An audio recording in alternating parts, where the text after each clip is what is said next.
தற்போது உடனுக்குடன் நேரலையை பார்த்து வருகிறோம். கேரள மாநிலம் பாலக்காட்டில் 2 பேருக்கு நிபா வைரஸ் தொற்று உறுதி செய்யப்பட்டிருக்கிறது. கேரள மாநிலம் முழுவதும் அதிகரித்து வரும் நிபா வைரஸ் தொற்றால் தமிழக எல்லையோர மக்கள் கடும் அச்சத்தில் உள்ளனர். இது குறித்தான கூடுதல் விவரங்களை செய்தியாளர் காளிதாசன் வழங்க கேட்கலாம். காளிதாசன், இது குறித்தான விரிவான விவரம். வணக்கம். தமிழகம் எல்லை பகுதியான நிபா வைரஸ் எதிரொலியொட்டி சுகாதாரத்துறையினர் தீவிர கண்காணிப்பில் ஈடுபட்டு வருகின்றனர். அண்மையில் கேரள மாநிலம் மலப்புரத்தில் 14 வயது சிறுவன் நிபா வைரஸ் பாதிக்கப்பட்டு உயிரிழந்தார்.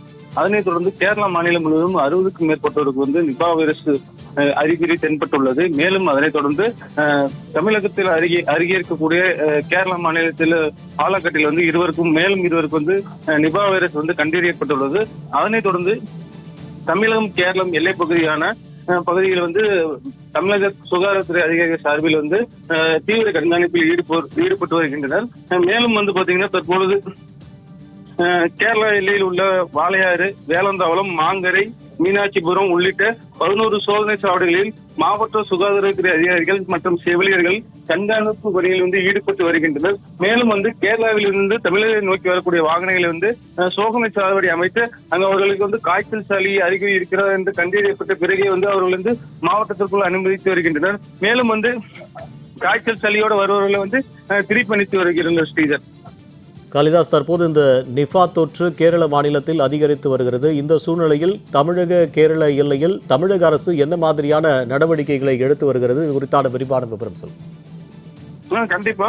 கேரளாவில் இருந்து கோவைக்கு வரும் பொதுமக்களை காய்ச்சல் பரிசோதனை உள்ளிட்ட மருத்துவ பரிசோதனை செய்த பிறகு உள்ளே தமிழக எல்லைக்குள் உள்ளே அனுமதிக்கிறார்கள். மேலும் சுகாதாரத்துறை அதிகாரிகள் மற்றும் செவிலியர்கள் மருத்துவர்கள் குழுக்களாக பிரிந்து வரக்கூடிய வாகனங்கள், இருசக்கர வாகனம், கார், லாரி, பஸ் போன்றவற்றை வரக்கூடிய வாகனங்களில் வரும் பயனாளிகளை அதிகாரிகள் சோதனை செய்த பிறகு அவர்கள் நம்ம தமிழக எல்லைக்குள்ள அனுமதிக்கிறார்கள். மேலும் பொதுமக்கள் அச்சத்துடன் இருக்க வேண்டாம் என கூறி அப்பகுதியில் விழிப்புணர்வு பலகைகள் ஆங்காங்கே வைக்கப்பட்டுள்ளது. மேலும் ஒரு சில அங்க கேரளால இருந்து வரக்கூடிய வாகனங்களுக்கு கிருமி நாசினி தெளித்தும் ப்ளீச்சிங் போன்ற தூவியும் அதன் பிறகே மாவட்டத்துக்குள்ள அனுமதிக்கிறாங்க. விவரங்களுக்கு நன்றி காளிதாஸ்.